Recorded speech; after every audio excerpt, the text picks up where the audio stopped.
हुजूर फरमाते हैं हर बच्चा अपने बेटे का, हर बाप अपने बेटे का राज है। ई को जरा कम करके भाई आवाज बढ़ाएं, माइक बहुत ही अच्छा है, तवज्जो है कि नहीं? आवाज बस सादा करें। हुजूर क्या फरमाते हैं? हर बच्चा अपने बाप का राज होता है। इसका मतलब क्या है? इसका मतलब बुजुर्ग फरमाते हैं, इमाम गजाली लिखा है, इसका मतलब यह है कि कभी कभी बाप छुप छुप के गुनाह करता है तो बेटा उसकी रुसवाई खुल के करा देता है अपने अमाल से, और कभी कभी ऐसा होता है कि बाप छुप छुप के इबादत करता है और बेटे को अल्लाह मशहूर कर देता है, ये बेटे को अल्लाह इसके बदला देता है। वाह वाह, सुभान अल्लाह, सुभान अल्लाह। ये जितने लड़के खड़े होकर पेशाब करते हैं, गाने सुनते हैं, इनकी तनाइयां बर्बाद हैं। और ये कहते हुए मुझे शर्म आ रही है कि मोबाइल के फितने ने नौजवानों की हया का गला घोट दिया, उनके पास कुछ नहीं बचाया। वो अपने फेसबुक में गंदी तस्वीरें भी देखते हैं, फिल्में भी देखते हैं, ड्रामे भी देखते हैं। काश के जो नौजवान चले गए वो भी मेरी इस दर्द दिल को सुन लेते, मेरी बात को इसको सुन जाते कि मेरे भाई ये आंखों के तूने बर्बाद कर लिया। लोग कहते हैं सुना है आप हर आशिक के घर तशरीफ लाते हैं, मेरे घर में भी हो जाए चरागा। एक मिनट रुकें हुजूर, अब कहां, अब हुजूर आएंगे तो कहां बिठा लोगे? जहां बीबियों के साथ बैठ के फिल्में देखते हो वहां बिठा लोगे हुजूर को? अब हुजूर ख्वाब में भी नहीं आते हैं लोगों के। पहले हम सुनते थे फला के ख्वाब में आए, मुफ्ती साहब पहले ऐसा होता था, मगर चूंकि आंखें हो गई गंदी, बेकार हो गई, कुछ नहीं बचा, सब चोर हैं हम। छुप छुप के लोग गुनाह करते हैं और कहते हैं वो कब्र में जाना है। ये जितने भी लड़के बिगड़े हुए कानों में लीडर लगा के गाने सुनते हैं, ये जो नाच करते हैं, इनकी माओ से कसम दे के पूछो जब वो पेट में थे तो तुमने फिल्में देखी थी कि नहीं देखी थी? जी बेशक हक बात। मां जो करती है उसका असर बच्चे पर, अरे अब तो मेडिकल साइंस इस बात को वेरीफाई कर चुका है कि जो मां पेट के अंदर से शुरू हो जाता है असर, यानी बच्चा जो भी मां करती है बच्चे के ऊपर उसका असर होता है। यानी वो खाने पीने, उठने बैठने, सोने जागने का पेट के बच्चे पर असर होता है। ध्यान दे रहे हैं मेरी बात पर? नहीं। अब जब प्रेग्नेंट मूवमेंट में, हालत हमल में औरत डॉक्टर के पास जाती है तो डॉक्टर उसको कहता है कि तुमने गुस्सा नहीं करना है। अच्छा ठीक है, अच्छा वो कहता है तुम ये चाहती हो कि तुम्हारा बच्चा थोड़ा ताकतवर बन जाए तो आपने सेब खाना है, आपने जो है बादाम खाना है, आप विटामिन डी बनाना चाहती हो तो आपने संतरा खाना है, आपने अमरूद खाना है, बच्चे को खूबसूरत बनाना चाहती हो तो आपने अपने हमल के दौरान आपने अनार खाना है। मुझे बताएं, अगर अल्लाह का बनाया हुआ सेब, संतरा, अनार और बादाम अल्लाह मां खाए तो बच्चे पे असर हो जाए, तो क्या अल्लाह का कुरान मां पढ़ेगी तो बच्चे पे असर नहीं होगा? वाह वाह वाह वाह, जिंदाबाद जिंदाबाद, सुभान अल्लाह, सुभान अल्लाह, सुभान अल्लाह, क्या वाह वाह। और कुरान तो रख दिया ऊपर उठा के जी। मेरे नबी का सबसे बड़ा इनाम क्या है उम्मत के लिए? कुरान। और वो तो रख दिया ऊपर उठा के, उस पर तो गर्द जम रही है। अरे वो अनसीन जो खुदा है, वो जो परवरदिगार है, वो अल्लाह हमारा रब, ये पूरी दुनिया में किसी के पास कुछ डेटा नहीं है, किसी के पास कोई दावा नहीं है, हमारे पास दावा है। अल्लाह फरमाता है ये पूरा का पूरा कुरान ये मेरा है, एक एक लफ्ज मेरा है। और सुनो वो शुरू कैसे करता है, ज़ालिकल किताबुल ला रैब फीह। इतना मनफी अंदाज में उसने कुरान शुरू किया, कहता है ये किताब है, इसमें कोई शक की गुंजाइश नहीं। क्योंकि सुनो, अगर बंदा 100 बार भी गलती करे तो बंदा ही रहता है, मगर खुदा एक बार भी अगर गलती करे तो खुदा नहीं रहता। ये वो कुरान है जिसमें शक की कोई गुंजाइश। वाह, सुभान अल्लाह, सुभान अल्लाह, बेशक जी, बहुत खूब। दुनिया परेशान है और आज ये कुरान ऊपर रख दिया। औरतें कब पढ़ती है कुरान? उन्हें वक्त का है। अब तो खुल के लोग ये सोच रहे हैं कि इसी तरह से अजाब आ जाए। देखो मेरी तकरीर को मजाक ना समझना, मैं ना मजाक करता हूं ना मजाक को पसंद करता हूं हर वक्त में। समझ आ रही नहीं आ रही आपकी? अपने आप की अपनी जिंदगी को तब्दील कीजिए। मैं क्या कह रहा हूं, ये जो खुल के आप गुनाह करते हैं, ये उलमा बैठे हैं, हमारे मुफ्ती उमर साहब हैं, ये हमारे मुफ्ती साहब बैठे हैं, ये सब लोगों से पूछ लीजिए, गुनाह वो होता है जो छुप के गुनाह किया जाए, और जो खुल के किया जाए वो गुनाह नहीं रहता, फिर वो बगावत हो जाती है, वो भी अल्लाह के साथ हो जाती है। अपने घर में बैठ के अपनी बीवी के साथ, बहनों बच्चों के साथ एक बेगैरत फिल्में देख रहा है, वो अल्लाह के अजाब को दावत दे रहा है। कहां है कैसे बच्चे पनपेंगे भाई? बच्चों के आपको पता है मौलवी अपने माँ बाप के फरमाबरदार होते हैं? 99% होते हैं कि नहीं होते हैं? उलमा होते नहीं होते हैं? क्यों? इमाम गजाली कहते हैं इस वजह से कि जब बच्चा तुम्हारी गोद में आए ना, आप तजर्बा करना, मैंने तजर्बा किया है, कहते हैं जब बच्चा बोलना शुरू करे ना हल्का हल्का, तो उसको गोद में लेकर बाप को चाहिए और माँ को चाहिए। उस बाप जो है ना अपने बेटे से कहे अल्लाह अल्लाह अल्लाह, कहो बेटा अल्लाह अल्लाह अल्लाह अल्लाह। अब बेटा रिस्पॉन्स करता है अब्बा अब्बा अब्बा अब्बा। बाप कह रहा है अल्लाह अल्लाह अल्लाह, बेटा कह रहे अब्बा। इमाम गजाली कहते हैं वो कहता थोड़ी है, उससे अल्लाह कहलवाता है, देख तूने इसे मेरा नाम सिखाया है, मैंने इसे तेरा नाम सिखा दिया है। वाह वाह वाह वाह वाह, सुभान अल्लाह, जिंदाबाद जिंदाबाद, बहुत खूब। वाह, तूने इसे मेरा नाम सिखाया, मैंने इसको तेरा नाम सिखा दिया। जितना बाप दीनदार, बाप जब नमाज को जाएगा तो बच्चे पीछे पीछे नहीं जाएंगे? जाएंगे कि नहीं जाएंगे बोलो? अब बाप में मियां बीबी में अंदर में झगड़ा हो रहा है, कोई मसला जो है ना वो बाकी बचा ही नहीं है, अब वो झगड़े हो रहे हैं, ये हो रहा है वो हो रहा है, बच्चा बाप को गाली देता देख रहा है, वो माँ को मार रहा है, बच्चे के अंदर पैदा हो रहा है मारने का मादा। गालियां या तो बच्चा घर से सीखता है या पड़ोस से सीखता है, अब गालियां सिखाई जा रही हैं। बच्चे, आपको बच्चों की कोई फिक्र है कि नहीं? अब तो माज़अल्लाह 3-3 साल के बच्चे को स्कूल भेजा जा रहा है, रोता हुआ बच्चा जाता है और रोता हुआ ही वापस आता है। ये बताओ 3 साल का बच्चा कौन सा वो इंजीनियर बन जाएगा? 3 साल के बच्चे को, ये इंटरनेशनल साजिश है जिसमें मुसलमान के अलावा और भी कौमें आ गई, मगर मुसलमान इस वक्त खास तौर से इसकी जद में है। आपकी मर्जी है 3 साल के बच्चों को भेजना मत भेजना पढ़ने, मगर मैं तो बता के जा रहा हूं इस वजह से कि मेरा हक अदा हो जाएगा। 3 साल के बच्चा रोता हुआ जाता है, रोता हुआ आता है, एक तो उसका बचपन बर्बाद हो गया, और दूसरी चीज यह है कि 3 साल का बच्चा क्या समझेगा? अब इस औरत ने तो उसे भेज दिया कि मेरे ऊपर से ये बोझ कटा, मेरे पास से फंद कटा, चला गया। अब ये मोबाइल देखने बैठ गई, चुगलियां करने बैठ गई, दुनिया भर की बातें। इस औरत से पूछो तूने बच्चा जो स्कूल भेज दिया, ये 3 साल के बच्चे के बचपन को बर्बाद कर दिया। अगर अल्लाह तुझे बांझ कर दे तो क्या होगा बता? अगर तेरे बच्चे मर जाएं तो क्या होगा? फिर रोती फिरेगी। अल्लाह ने नेमत दी है तो उसे संभाल नहीं रही है, उसे सुधार नहीं रही है, उसे भेज दिया स्कूल में। अब 3 साल के बच्चे की लैट्रीन कोई और धुला रहा है स्कूल में। जब वो लैट्रीन धुलाते हैं तो अपना मजहब भी सिखाते हैं। अब हुनूद के स्कूलों में मुसलमान बच्चे पत्थरों के सामने हाथ जोड़ के खड़े हैं, जाके देख लो, उनकी प्रार्थनाएं हो रही हैं। लोग समझ नहीं पा रहे। अरे ये बताओ, अकीदा ही खत्म हो जाएगा तो बचेगा क्या? जी जी, वाह वाह।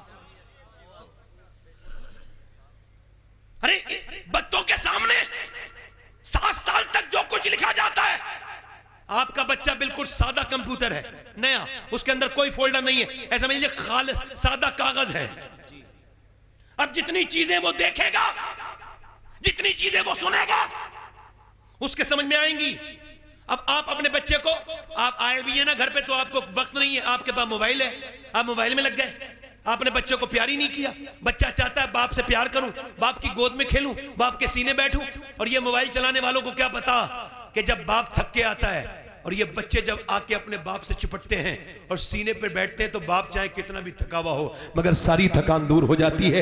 ये लोग क्या समझेंगे इस बात को? ये इन्हें क्या पता होगा कि बाप क्या होता है? अच्छा देखें, आप जरा गौर करें, आप ये जरा गौर करें कि बाप आया है। अब ये अभी दिल्ली में ये सच्चा वाकया हुआ है कि एक बच्चे से पूछा क्या बनना चाहते हो, तो उसने लिख के दिया कि मैं मोबाइल फोन बनना चाहता हूं, मोबाइल फोन बड़े होके। तो उसे लेडी थी, वो लेडी कोई औरत थी, वो उसकी जो प्रिंसिपल थी, उसने पूछा कि उसने फीमेल प्रिंसिपल थी, उसने पूछा बेटे ये तू क्यों ऐसा कह रहे, तू बड़े होके मोबाइल बनना चाहता है? तो छोटा सा बच्चा था 4-5 साल का, कहने लगा इस वजह से मेरे माँ बाप मुझसे प्यार नहीं करते, मेरा बाप मोबाइल देखता रहता है, अम्मी भी मोबाइल देखती रहती हैं, तो मैं सोचता हूँ बड़े होके मोबाइल बन जाऊं तो कम से कम मेरे माँ बाप मुझसे प्यार तो करेंगे। ये कह के बच्चा रोने लगा कि मेरे माँ बाप मुझे गोद में नहीं लेते। आपको पता है जो बच्चे डाकू बनते हैं, कातिल बनते हैं, सफाक बनते हैं, रैजन बनते हैं, चोर बनते हैं, जेब कतरे बनते हैं, ये कौन बच्चे होते हैं आपको पता है? इस पे हार्वर्ड ने रिसर्च किया और तकरीबन 60 साल रिसर्च किया, फिर उन्होंने ये बात मेंशन की, लिखा, वो कहते हैं वो बच्चे जो रोते रहते हैं, उनके माँ बाप उन्हें प्यार नहीं देते, तो वो बच्चे डकैत बन जाते हैं, चोर बन जाते हैं। लोग उनसे कहते हैं रहम करो, वो कहते हैं मेरे माँ बाप ने मुझसे रहम ही नहीं किया। अब तवज्जो करो, अभी अब हमारे यहाँ कोई बच्चा, बच्चों की परवरिश पे तकरीर कर रहा हूं, समझ आ रही है आपके? नहीं आ रही? बच्चों को 7 साल तक मारना तोड़ना नहीं है, नहीं, उनसे ये कहना ये गलत है ये सही है, डांटना है मोहब्बत से, ये सही है और ये गलत है। अब बच्चा आ गया हमारा, तवज्जो करें, ए बच्चे खामोश हो, बच्चा आ गया, हमारा नाश्ता हो रहा है, बच्चा आ गया। अच्छा, बच्चे भी समझदारी होते हैं, इतने तो खाने पीने के मामले में समझदार होते हैं। उन्होंने देखा यार अब्बा आज रोक नहीं रहे हैं, आज तो बिल्कुल जो है फ्री मामला हो गया, तो उसने एक रसगुल्ला, दूसरा रसगुल्ला, तीसरा रसगुल्ला, बिस्कुट उठाए, ये उठा के वो अपने चल दिया। अब तो बाप गुस्से में लाल ताल हो गया, और तुमने तमीज नहीं सिखाया बीबी से, क्या हुआ? अरे बेइज्जती हो गई, बच्चा खा रहा था और वो जो आया था ना उससे बड़ा बेवकूफ वो था, वो वहां जाके कह रहा क्या, वो कह रहा भाई वो उन्होंने अपने बच्चों को तमीज नहीं सिखाया। कब क्या हुआ? कल अगर तमीज बिल्कुल नहीं सिखाया उन्होंने, और बात ये हो गई कि वो बच्चा खा रहा था, वो बच्चा बार बार आ रहा था, मेहमानों का उससे लिहाज ही कोई नहीं। और यार सुनो, हज़रत उमर के पास एक आदमी आया, आपने फरमाया तुम अपने बच्चे को नहीं लेके आए? हुजूर ये बच्चा है, तो फरमाया ये कब बच्चा है?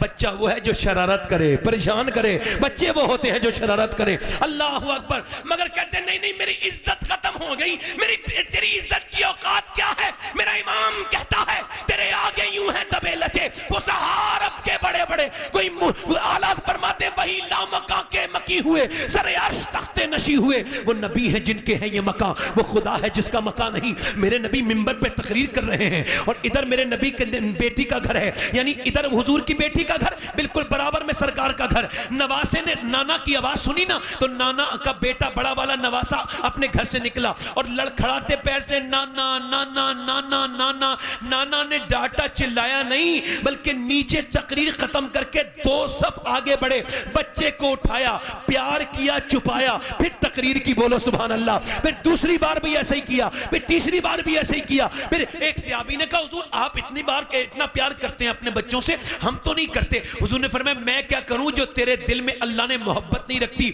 हुजूर फरमाते बच्चों पे प्यार आना ये अल्लाह की तरफ से है। अल्लाह अकबर। जरा गौर तो करें, हुसैन आए, सजदे में बैठे, अल्लाह ने नहीं फरमाया महबूब हुसैन को रोको, ना हुजूर ने फरमाया फातिमा तुम हुसैन को रोको, बल्कि अल्लाह ने फरमाया महबूब आप सजदे को लंबा करें ताकि लोगों से बच्चे पालने आ जाएं। मेरे नबी ने सजदे को लंबा किया। मदीने में जितना मेरे नबी ने अपने नवासों से मोहब्बत की, इतना किसी नाना ने आज तक अपने नवासों से मोहब्बत नहीं की, और फिर नवासों ने अपने नाना से जितनी मोहब्बत की, किसी नानवासे ने अपने नाना से उतनी मोहब्बत नहीं की। नारे तकबीर, नारे रिसालत, नारे रिसालत, जश्न ईद मिलादुन नबी, जश्न ईद मिलादुन नबी, औलादे गौसे आज़म। बोलो तो सही सुभान अल्लाह। नारे तकबीर। हुजूर बच्चों से क्या करते हैं? बोलो बोलो तो सुनो, क्या करते हैं? हुजूर फरमाते हैं बच्चों की मुझे कुछ बातें बड़ी पसंद है। फरमाते एक तो घरौंदा बनाते तोड़ देते हैं, कल को फिर बना लेंगे। सुभान अल्लाह बोलो। और कहते हैं फरमाते हैं हुजूर झगड़ा हो जाता है तो खुद ही मान जाते हैं, इन्हें आपस में मनवाना नहीं पड़ता। बच्चे है ना, माँ बाप झगड़ा करके बेचारे बेइज्जत हो जाते हैं। जिन बच्चों के लिए झगड़ा होता है वही बच्चे सुबह को खेल रहे होते हैं सारे। और फरमाते हैं तीसरी सबसे ज्यादा पसंद मुझे बात है कि इन्हें जब अपने बड़ों से कुछ लेना होता है तो ये रोना शुरू कर देते हैं। वाह वाह वाह। इसका मतलब यह कि जब तुम्हें भी अल्लाह से कुछ लेना हुआ करे तो उसके सामने रोया करो। सुभान अल्लाह, सुभान अल्लाह, वाह। बोलो तो सही तरह सुभान अल्लाह, प्यार से बोलो। अच्छा देखें आप गौर करें, अगर माएँ चाहे, एक बुजुर्ग कहते हैं मेरी माँ ने मुझसे कहा नमाज पढ़ने जा, दिल लग रहा है आप लोगों को? नहीं लग रहा है? क्या पढ़ने जा?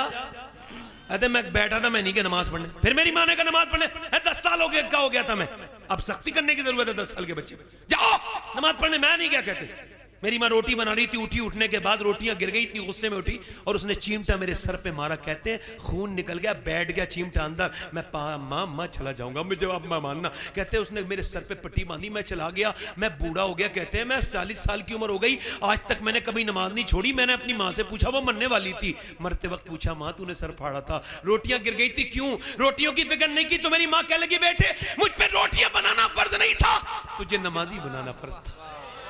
सुभान अल्लाह, सुभान अल्लाह। एक औरत अगर चाहे तो पूरे खानदान को बदल सकती है। इसी वजह से हुजूर जब हफ्ते में 3 तकरीरें किया करते थे, 3 महफिलें होती थी हुजूर की, और 2 महफिल में हुजूर औरतों को जिक्र करते थे, सिर्फ औरतों की महफिल हुआ करती। आज जो मेरी बहनें बैठी हैं जो सुन रही हैं उनके लिए बड़ा जरूरी है, जो बेटियां हैं वो बच्चे पालेंगी, है ना? समझ आ रही नहीं आ रही आप? अगर माँ जो सिखा देना तो फिर उसके बाद कोई दूसरा ऐसा नहीं सिखा सकता जैसे माँ सिखाती है। मगर माएँ अब बेतकल्लुफ हो गई, अब वो जो है ना दुनियादारी में लग गई। एक हमारे गांव में एक औरत आई कुरान पढ़ के, तो उसने अपने आदमी को भी कुरान पढ़ा दिया। वाह वाह, सुभान अल्लाह, सुभान, बोलो तो सही तरह यार। सुभान अल्लाह, सुभान। आजकल तो पढ़े पढ़ाए को भूल जाते हैं लोग, इस तरह के हालात हो जाते हैं।